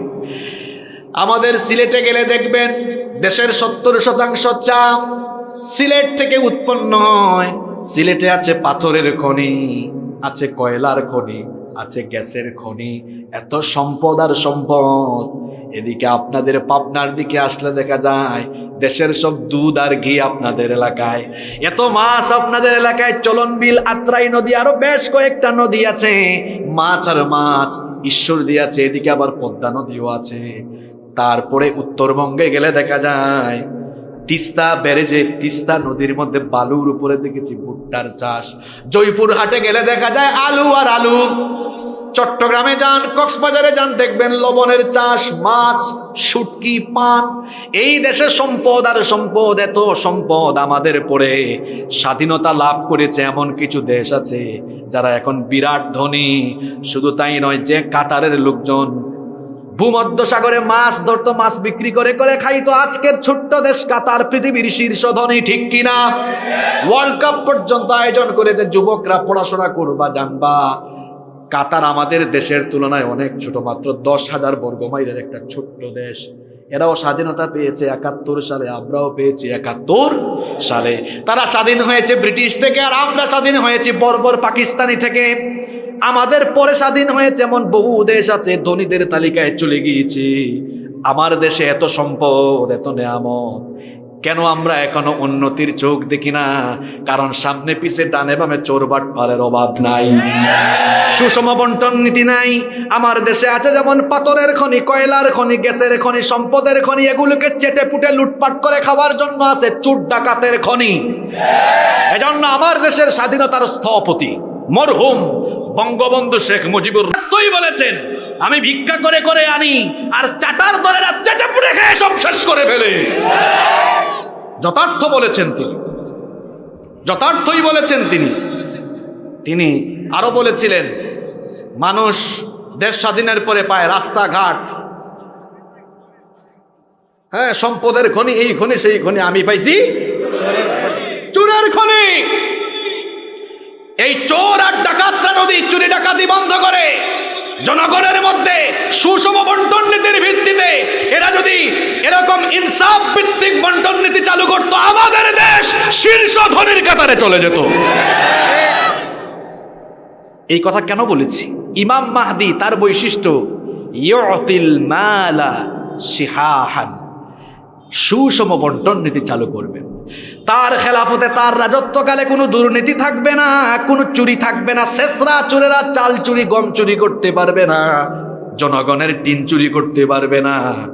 আহারে কি বলবো চুরি চামারির কথা, আমরা তো খাটের নিচে জুতা রাখি। আমাদের দেশের জনপ্রতিনিধি নামে এমন বহু ডাকাত আছে, এরা খাটের নিচে জনগণের তেল লুকায় রাখে।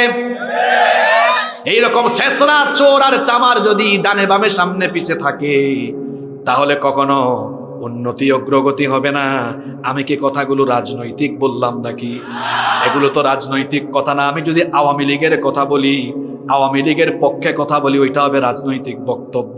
আমি যদি বিএনপির পক্ষে কথা বলি, সেটা হবে রাজনৈতিক বক্তব্য। আমি যদি জামাতে ইসলামের পক্ষে কথা বলি, সেটা হবে রাজনৈতিক বক্তব্য। আমি যদি জাতীয় পার্টির পক্ষে কথা বলি, সেটা হবে রাজনৈতিক বক্তব্য। কিন্তু আমি তো চুরের বিরুদ্ধে কথা বলছি, ডাকাতের বিরুদ্ধে কথা বলছি, দুর্নীতিবাজের বিরুদ্ধে কথা বলছি। কারণ চুরের বিরুদ্ধে আল্লাহর কোরআন, ডাকাতের বিরুদ্ধে আল্লাহর কোরআন, সুদখোরের বিপক্ষে আল্লাহর কোরআন। এই জন্য সুদখোরের গায়ে লাগতেই পারে, চোরের গায়ে, ডাকাতের গায়ে লাগতে পারে। এই জন্য হুজুরের কিছু করা নাই, কারণ আল্লাহর কোরআন চোর ডাকাতের বিরুদ্ধে না পক্ষে। জোরে বলেন পক্ষে না বিপক্ষে। তাহলে ইমাম মাহদির সময় ইনসাফ থাকবে, জোরে বলেন কি থাকবে? শুধু তাই নয়, আল্লাহর হাবিব আরো বলেছেন ওয়াতাকসুরুল মাশিয়া, তার শাসন আমলে গবাদি পশু বেড়ে যাবে, ওয়া তুযামুল উম্মাহ, এমনকি তিনি মুসলিম উম্মাহকে শক্তিশালী করবেন, ঐক্যবদ্ধ করবেন। নাম্বার 7, 7 নাম্বার হচ্ছে আল মাহদিয়্যু মিন্না আহলা ইউসলিহুল্লাহু ফি লাইলাতিন ওয়াহিদা। আল্লাহর হাবিব বলেছেন ইমাম মাহদি যখন কিয়ামতের আগে দুনিয়ায় আসবেন, ক্ষমতায় তিনি এমন ভাবে অধিষ্ঠিত হবেন, ফি লাইলাতিন ওয়াহিদা, আল্লাহ তাকে মাত্র এক রাতে খিলাফতের যোগ্য বানাবে। আমি কি আপনাদেরকে কষ্টে ফেলে দিয়েছি? কষ্ট হচ্ছে না তো? আমরা ক্ষমতার জন্য বছরের পর বছর, যুগের পর যুগ আন্দোলন করি, সংগ্রাম করি, লড়াই করি, আর ইমাম মাহদি ক্ষমতার জন্য আন্দোলনও করবেন না, সংগ্রামও করবেন না, মাত্র এক রাতে আল্লাহ তার হাতে গোটা দুনিয়ার ক্ষমতা দিয়ে দিবে। নাম্বার 8 নাম্বার হচ্ছে ইমাম মাহদি যখন আসবেন, মাহদি বিরোধী লোকেরা তখন ঐক্যবদ্ধ, মাহদি বিরোধী লোকেরা ঐক্যবদ্ধ হয়ে ইমাম মাহদিকে হত্যার জন্য সৈন্যবাহিনী পাঠাবে। ইমাম মাহদিকে কোথায় চেনা যাবে, কোথায় তার প্রকাশ ঘটবে? শুনেন, আল্লাহর নবী বলেছেন ইয়াউদু আইদুম বিল বাইত। আমি আশ্চর্য হচ্ছি, আমি অবাক হচ্ছি, আমারই বংশের এক লোক যখন খিলাফতে অধিষ্ঠিত হবেন আর যখন তিনি কাবা ঘরে আশ্রয় নেবেন, ইমাম মাহদি আলাইহিস সালাম কাবা ঘর তওয়াফ করবেন, রুকনে ইয়ামিনী এবং মাকামে ইব্রাহিমের মাঝ বরাবরে তিনি থাকবেন। লোকেরা তাকে দেখে চিনে ফেলবে। আসল মাহদি যিনি হবেন তিনি তাকে নিজে মাহদি বলে পরিচয় করবেন না, দাবি করবেন না, মানুষকে তার হাতে বায়াত গ্রহণের জন্য বলবেন না, বরং গোটা দুনিয়ায় তখন এমন বিপদ মুসিবত ছেয়ে যাবে, কাবা ঘরের মধ্যে লোকজন তওয়াফরত অবস্থায় তখন ইমাম মাহদিকে দেখে চিনে ফেলবে। ইমাম মাহদিকে চিনে তারা ইমাম মাহদির হাতে বায়াত গ্রহণ করবে। আর মাহদি বিরোধী লোকেরা, অর্থাৎ দুনিয়ার কাফির, মুশরিক, বেঈমান, বর্বর ইহুদি সহ মুনাফিক, বেঈমান, জালিম গুলো তখন ঐক্যবদ্ধ জোট বানিয়ে তারা তাদের একটি সম্মিলিত সেনাবাহিনী পাঠাবে মাহদিকে হত্যা করার জন্য। শুনতেছেন তো আপনারা? ওই যে একটু আগে বলছিলাম না, আসল মাহদি চিনবেন কেমনে? আসল মাহদি হবেন যিনি কেউ মারতে পারবে না তাকে। এখন পর্যন্ত দুনিয়ায় অনেকে নিজেকে ইমাম মাহদি বলে দাবি করেছে। যুবক ভাইদের কাছে ফোন আছে না? গুগল শরীফে সার্চ করবেন, সব পাবেন। সর্বশেষ দুনিয়াতে ইমাম মাহদি বলে একজন দাবি করেছে 1980 সালে। তার নাম হচ্ছে মুহাম্মদ বিন আবদুল্লাহ আল কাহতানি। মুহাম্মদ বিন আবদুল্লাহ আল কাহতানি 1980 সালে সৌদি আরবের সেই সময়ের সরকার তখন একটা ফোর্স পাঠিয়ে ওই নকল মাহদির বুককে গুলে দিয়ে জাজরা করে দিয়েছে, শেষ। এখন আপনারা বলবেন, হুজুর আসল মাহদিকে কি এরকম হত্যা করা যাবে নাকি? বোমা, বুলেট, মিসাইল বা ক্ষেপণাস্ত্র দিয়ে তাকে কি হত্যা করা যাবে নাকি? শোনেন, আল্লাহর নবী বলেছেন যখন মাহদির আত্মপ্রকাশ ঘটবে, মাহদি বিরোধী লোকেরা একটা সম্মিলিত শক্তিশালী সেনাবাহিনী পাঠাবে ইমাম মাহদিকে হত্যা করার জন্য। মাহদি তখন কাবা ঘরে থাকবেন, মসজিদে হারামের মধ্যে থাকবেন। আর ওই সম্মিলিত বাহিনী যখন মাহদিকে হত্যা করার জন্য তারা যখন রওনা করবে, ফাইদা কানু বিবাইদাই মিনাল আরদি খুসিফা বিহিম, বাইদা নামক একটা যাওয়ার পরে, বাইদা নামক একটা জায়গায় উপস্থিত হওয়ার পরে ওই সম্মিলিত সেনাবাহিনীকে আল্লাহ মাটির তলায় ধসাইয়া দিবেন। আল্লাহু আকবার! তাহলে ইমাম মাহদি হবেন যিনি হত্যা, তাকে কেউ হত্যা করতে পারবে? জুড়ে বলেন, কেউ হত্যা করতে পারবে? ইমাম মাহদির আগমনের খবর যখন গোটা দুনিয়ায় ছড়িয়ে যাবে, খুরাসান থেকে সর্বপ্রথম কালো পতাকাবাহী এক লোক, তুর্কমেনিস্তান, আফগানিস্তান, ওই অঞ্চল থেকে প্রথম লোকেরা কালো পতাকা নিয়ে ইমাম মাহদির সৈন্য হবে। আমাদের হায়াতে যদি আমরা মাহদিকে দেখে ফেলি, মাহদির খবর পাই, আমরাও মাহদির সৈন্য হতে রাজি আছি না নাই? দেখি তো কারা কারা রাজি, দুহাত তুলে আল্লাহকে দেখান। মাশাআল্লাহ, লিল্লাহি তাকবীর, লিল্লাহি তাকবীর। হাত নামান। যারা যাবেন না তাদের ব্যাপারে নবীজি কি বলেছেন শোনেন, ফাইদা রাআইতুমুহু ফাবাইউহু ওয়ালাউ হাবওয়ান আলা সালজ। মাহদির আগমনের খবর যখন পাবা তখন বরফের উপর দিয়ে হামাগুড়ি দিয়ে হলেও মাহদির হাতে তোমরা বায়াত গ্রহণ করবা। এবার আসেন নাম্বার 10, 10 এবং সর্বশেষ বৈশিষ্ট্য হলো ইমাম মাহদি দুনিয়াতে আসার পরে কতদিন তিনি রাজত্ব করবেন, কতদিন তিনি ক্ষমতায় অধিষ্ঠিত থাকবেন। আল্লাহর নবী বলেছেন, আবু দাউদ শরীফে হাদিস বর্ণিত হয়েছে, নবীজি বলেছেন ইয়ামলিকু সাবআ সিনিন ওয়া ফি রিওয়ায়াতিন উখরা তিসআ সিনিন। নবীজি বলেছেন ইমাম মাহদী 7 বছর, কোন বর্ণনা এসেছে 9 বছর, অর্থাৎ 7 কিংবা 9 বছর তিনি রাজত্ব করবেন। আল্লাহু আকবার। ইমাম মাহদীর কয়টা বৈশিষ্ট্য বললাম? কয়টা? আপনাদের কষ্ট হচ্ছে? এখন লাইনে তুলেছি আপনাদেরকে, আরো চমৎকার চমৎকার তথ্য পাবেন ইনশাআল্লাহ। আমলি অনেক কথাও থাকবে। মা বোনরা এসেছেন না? মা বোনদের উদ্দেশ্য অনেক ওয়াজ আছে আজকে ইনশাআল্লাহ। আপনারা থাকবেন তো না উঠে দৌড় মারবেন? ইনশাআল্লাহ। ইমাম মাহদী আলাইহিস সালাম তাম দুনিয়ার মুসলমানকে সুসংগঠিত ঐক্যবদ্ধ করবেন। ওই সময়ে আবার মুসলমানদের মধ্যে ফিতনা চালানোর জন্য চলে আসবে মাসিহুদ দাজ্জাল। মাসিহুদ দাজ্জালের নাম শুনেছেন তো আপনারা? এর নাম হচ্ছে, এর পুরা নাম, যেমন আমাদের অনেকের নাম আছে না, এই যে পুস্টারে দেখেন মকবুল হুসাইন, আপনাদের এমপি সাহেব, ওনার পুরা নাম, সুন্দর নাম ওনার। তারপরে আবু ইউসুফ আলী মোল্লা, এরপরে এখানে অনেকের নাম আছে, গোলাম হাফিজ রঞ্জু, লোকমান হোসেন, সুন্দর সুন্দর নাম সবার। এই যে পুরা নাম, তো দাজ্জালের পুরা নাম হচ্ছে মাসিহুদ দাজ্জাল। তার নাম মাসিহ কেন, তার নাম দাজ্জাল কেন, এটা আগে শুনেন। মাসিহ, ঈসা আলাইহিস সালামকে বলা হয় মাসিহ ইবনু মারিয়াম, তো ঈসা আলাইহিস সালামকে মাসিহ বলা হয়, আবার দাজ্জালের নামও মাসিহ। তো একজন তো ভালো নবী আর একটা শয়তান, শুধু শয়তান না, শয়তান থেকেও আরো খারাপ, তো দুইজনের নাম মাসিহ কেন? এবার শুনেন, ঈসা আলাইহিস সালামকে মাসিহ বলা হয় এই কারণে, মাসিহ শব্দটার সাথে আপনারা পরিচিত। আপনারা যখন অজু করেন, অজু করার সময় একটা অঙ্গ ধৌত না করে কি করেন? কি করেন? মাসিহ করেন। মাসিহ শব্দটি মাসহুন থেকে এসেছে। মাসিহ মানে হলো মুছা, মাসিহ মানে হলো মুছা। ঈসা আলাইহিস সালামকে মাসিহ বলা হয় কেন জানেন? ঈসা আলাইহিস সালামের মুআজিজা ছিল, তিনি যখন কোনো অন্ধ ব্যক্তির চোখের উপরটা মাসিহ করে দিতেন, আল্লাহ ওই অন্ধ ব্যক্তির চোখের আলো ফিরাইয়া দিতেন। সুবহানাল্লাহ। ঈসা আলাইহিস সালাম যখন কোনো কুষ্ঠরোগীর গা হাত দিয়ে মাসিহ মুছে দিতেন, আল্লাহ তার কুষ্ঠরোগ ভালো করে দিতেন। এখন প্রশ্ন হলো, হুজুর দাজ্জালকে মাসিহ বলা হয় কেন?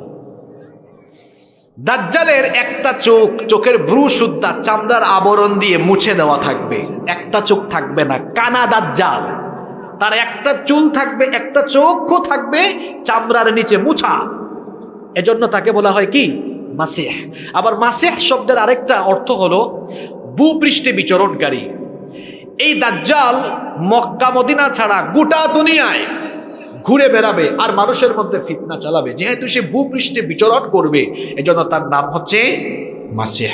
এখন প্রশ্ন হচ্ছে, হুজুর তাহলে তার নাম দাজ্জাল কেন? দাজ্জাল শব্দটি আরবি আদ-দাজলু মূল ধাতু থেকে এসেছে।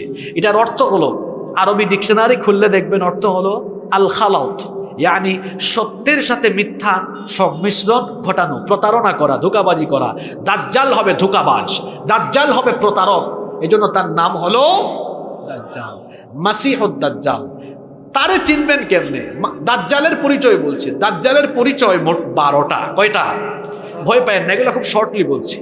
নাম্বার 1, 1 নাম্বার, দাজ্জাল কোন জাতি থেকে হবে? দাজ্জাল কোনো জিন হবে না, ভূত হবে না, দাজ্জাল আসবে মানুষের আকৃতিতে। তাহলে দাজ্জালের 1 নাম্বার পরিচয় জানলাম, দাজ্জাল আসবে কার আকৃতিতে? আসতে বলবেন না, জোরে বলেন, কার আকৃতিতে? মানুষের আকৃতিতে। তবে আমাদের মতো তার বৈশিষ্ট্য হবে না, বরং তার মধ্যে স্বতন্ত্র কিছু বৈশিষ্ট্য থাকবে। কি সেগুলো শুনেন। নাম্বার 2, আল্লাহর হাবিব বলেছেন, আলা ইন্নাল মাসিহাদ দাজ্জাল আওয়ারুল আইন।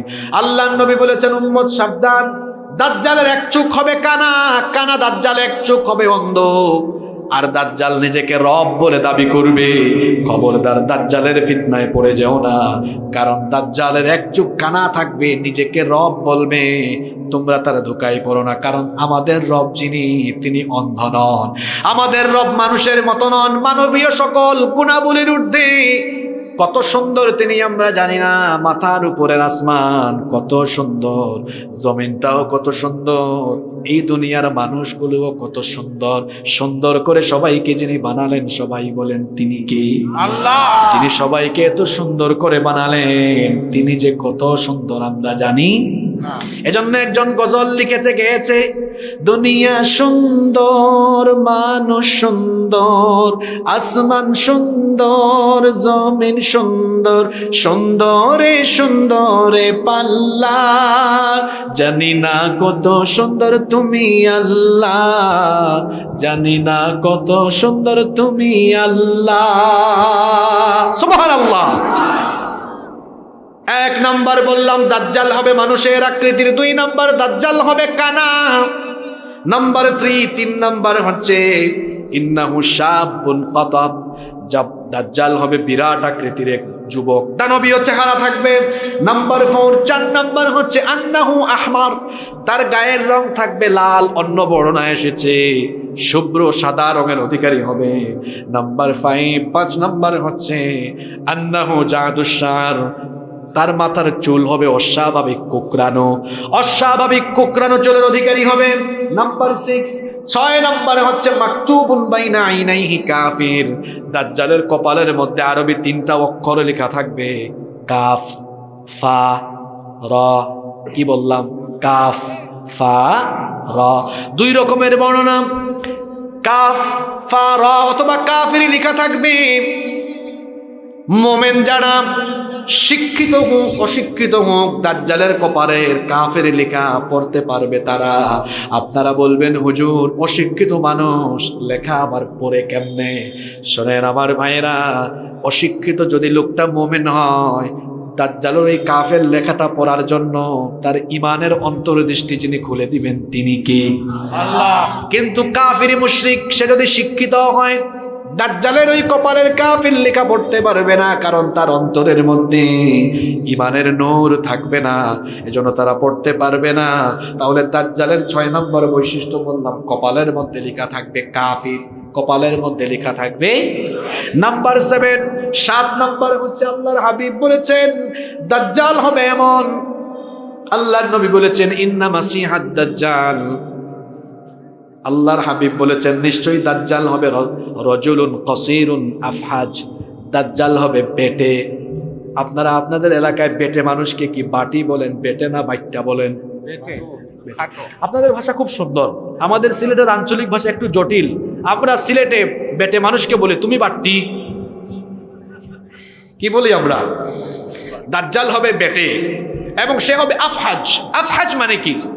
আফহাজ হচ্ছে হুয়াল্লাযী ইযা মাশা বা'আদা বাইনা রিজলাইহি কাল মুখতাইন। খতনা করার পর ছেলেরা হাঁটে কেমনে দেখছেন আপনারা? খতনা মুসলমানই দেয় না, ওই খতনা করার পরে, সুন্নতি খতনা করানোর পরে ছেলেরা কেমনে হাঁটে? 2 পা ফাঁক করে ছড়ায়া ছড়ায়া। ওই দিন নোয়াখালী জিজ্ঞেস করলাম আপনারা এটাকে কি বলেন আঞ্চলিক ভাষায়? তাদের ভাষা কি সুন্দর, হ্যাঁ, তারা পানকে বলে হান, পানিকে বলে হানি।